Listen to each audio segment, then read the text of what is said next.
नमस्कार प्रिय मित्रों, मैं ज्योतिषकार कमल आप सबका हार्दिक अभिनंदन करता हूं आपके अपने इस प्यारे यूट्यूब चैनल एस्ट्रो कमल में। आज मैं आपको दक्षिण भारत की एक अति उत्कृष्ट साधना देने जा रहा हूं। यह साधना भगवान विष्णु के संयुक्त रूप यानी स्त्री रूप में उनको मान करके साधना की जाती है। तो ये स्त्री रूप में लक्ष्मी नारायण दोनों को संयुक्त मान करके फिर इस साधना को संपन्न किया जाता है। इसलिए इस साधना का नाम है अम्मे नारायण साधना।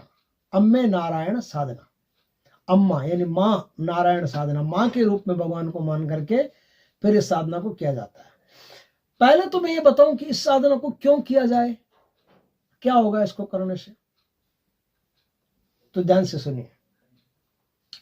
जो भी कोई इस साधना को करना चाहता है, करता है, कंटिन्यू करता जाता है। वैसे तो 41 दिन की साधना है, लेकिन भक्ति के तौर पर अगर करना चाहे तो कंटिन्यू कर सकता है। बहुत शानदार चीज है। ये साउथ के हमारे एक शिष्य हैं शिवा, उन्होंने अपने क्षेत्र में साधना होती है और जहां से इस साधना को उन्होंने प्राप्त किया है, जिस व्यक्ति से, वो व्यक्ति कैसा है उसके बारे में इसमें चित्रण बताएंगे। जो स्वामी जी इस साधना को करके बैठे हैं, उनका आकर्षण इतना तेज है कि कोई उनकी बात नहीं काट सकता। उनके सामने खड़ा हो कोई आदमी तो अपने आप ही उनकी तरफ आकर्षित होता चला जाता है, स्वामी जी की तरफ अपने आप आकर्षित होता चला जाता है। तो इस साधना से पहली बात तो ये होती है कि आपका आकर्षण बढ़ता है, आपकी आकर्षण शक्ति बढ़ती है। आप कहीं भी बैठे हो, जो भी लोग आपके आसपास बैठे हो, आपकी तरफ अपने आप ही आकर्षित रहेंगे और आपकी बात को कोई काट नहीं सकता। और आप में बात करने की क्षमता बढ़ जाएगी और आप में कौशल बढ़ जाएगा, आप में बुद्धिमानी बढ़ जाएगी, आप में ज्ञान बढ़ जाएगा। इस तरह से बहुत सारी चीजें आप में बढ़ जाएगी। तो पहली बात तो ये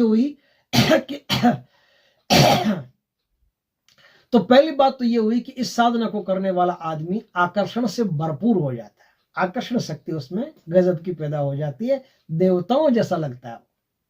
जैसे उससे कोई बात करता है ऐसा लगता है कोई देवता से बात कर रहे हैं, इतना मधुर, इतना सम्मोहक हो जाता है। तो अपने आप में एक अद्भुत साधना है, कंटिन्यू करते रहेंगे, बहुत बढ़िया रहेगा। आगे देखिए, भगवान लक्ष्मी नारायण की उस पर हमेशा कृपा बनी रहती है। किसी के घर में शादी हुई है, 20 साल हो गए, 25 साल हो गए, संतान नहीं है, इस साधना को करो, संतान हो जाएगी।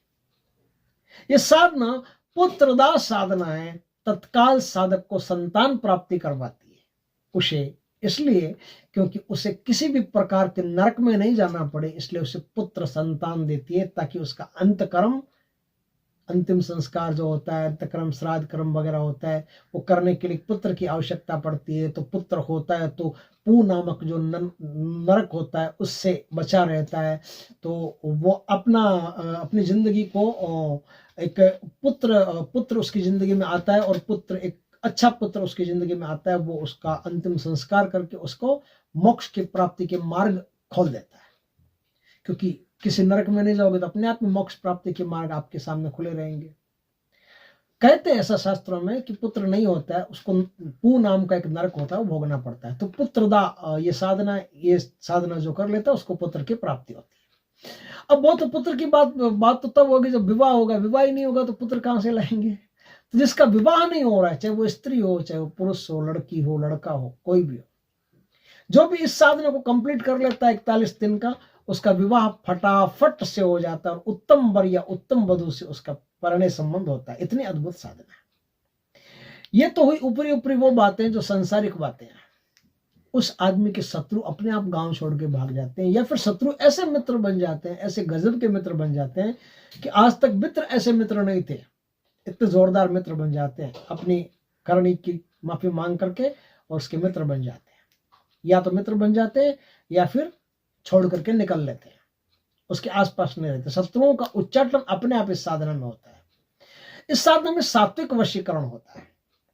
किसी पर भी हो, सात्विक वशीकरण करना हो, प्रेम से किसी को अपनी तरफ खींचना हो, बस स्मरण मात्र से आपकी तरफ खींचता चला जाता है और कोई दिमाग पर कोई प्रकार का दुष्प्रभाव नहीं पड़ता, क्योंकि ये अंतर हृदय से होता है। हृदय से तरंगें निकलती, वो खींचती है, आपकी तरफ। तो मैंने कहा ना, आकर्षण शक्ति बढ़ती है तो वशीकरण शक्ति भी बढ़ती है। कोई सामने रहता है उसको एक सात्विक वशीकरण भी दिया जा सकता है। वो आदमी जिंदगी भर आनंदित रहता है, खुश रहता है, हमेशा मस्त मनमोजी बना रहता है, आनंद में रहता है।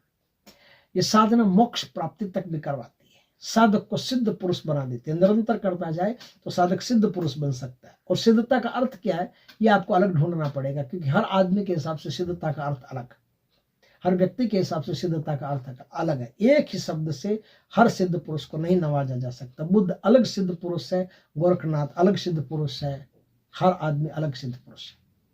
और भगवान कपिल का नाम लोगे, सिद्धा नाम कपिलो मुनि, तो कपिल का नाम लोगे तो कपिल इन सबसे अलग क्वालिटी के सिद्ध पुरुष है। तो सिद्ध पुरुष सब है, लेकिन आप किस प्रकार के सिद्ध पुरुष बनोगे ये आप पर डिपेंड करता है। तो ये साधना सिद्ध पुरुष तो बनाती है, लेकिन जो भी आदमी जिस रास्ते से भी मोक्ष की तरफ पलायन करता है, जाता है, गति करता है, उस हिसाब से उसको सिद्धत्व प्रदान होता रहता है, तो सिद्ध पुरुष बनाती है।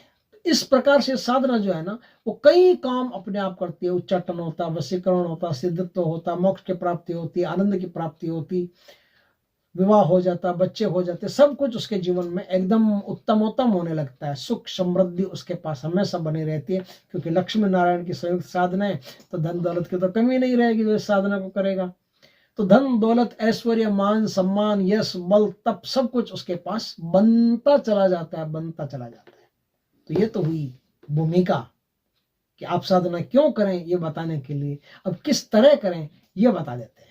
दोस्तों, इस साधना को किसी भी शुक्रवार के दिन, शुक्ल पक्ष के किसी भी शुक्रवार के दिन से शुरू किया जाता है। उत्तर या पूर्व आपकी दिशा रहेगी।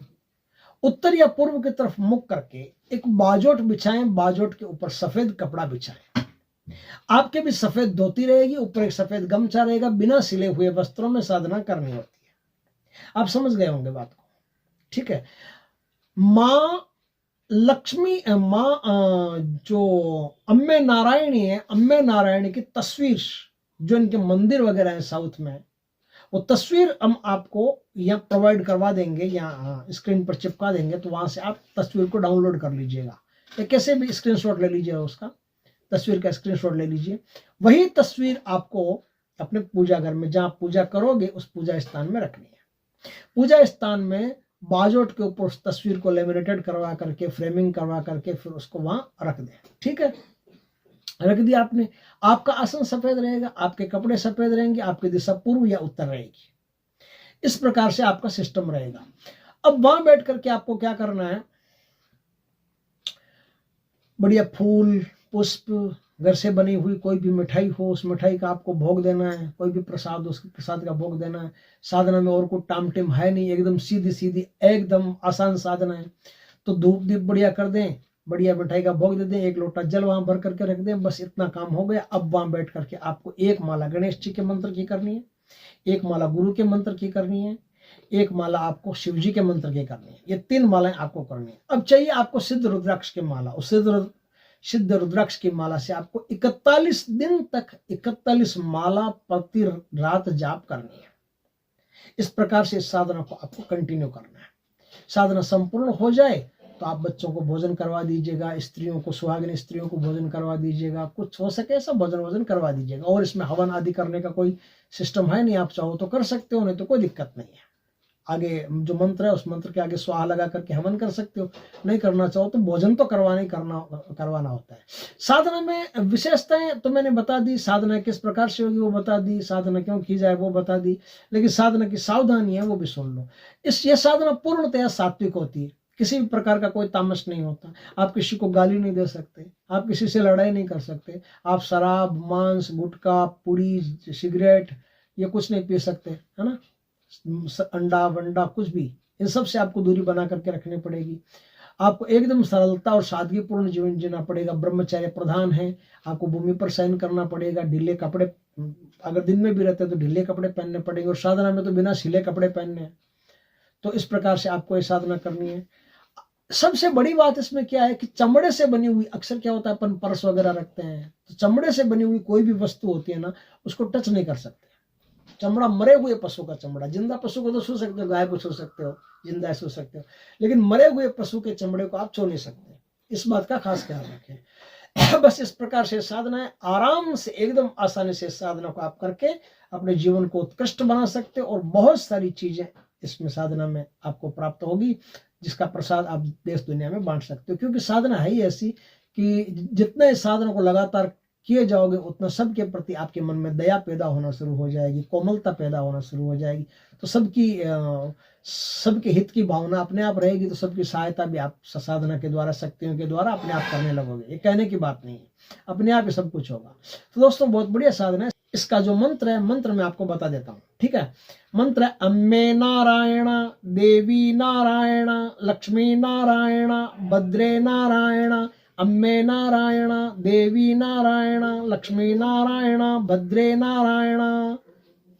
इस प्रकार से मंत्र, इस मंत्र का जाप करके आप शक्ति को सिद्ध कर सकते हो, सिद्ध करके और देश दुनिया का सबका भला कर सकते हो। दोस्तों वीडियो अच्छा लगे तो लाइक करना, कमेंट करना, शेयर करना। पहली बार हमारे चैनल पर आए, चैनल को सब्सक्राइब करना, पास में जो बेल आइकन का बटन है वो दबा देना, ताकि हमारे ज्ञानवर्धक जानकारीपूर्ण वीडियो सबसे पहले आपके पास आ सके। जय श्री कृष्ण दोस्तों।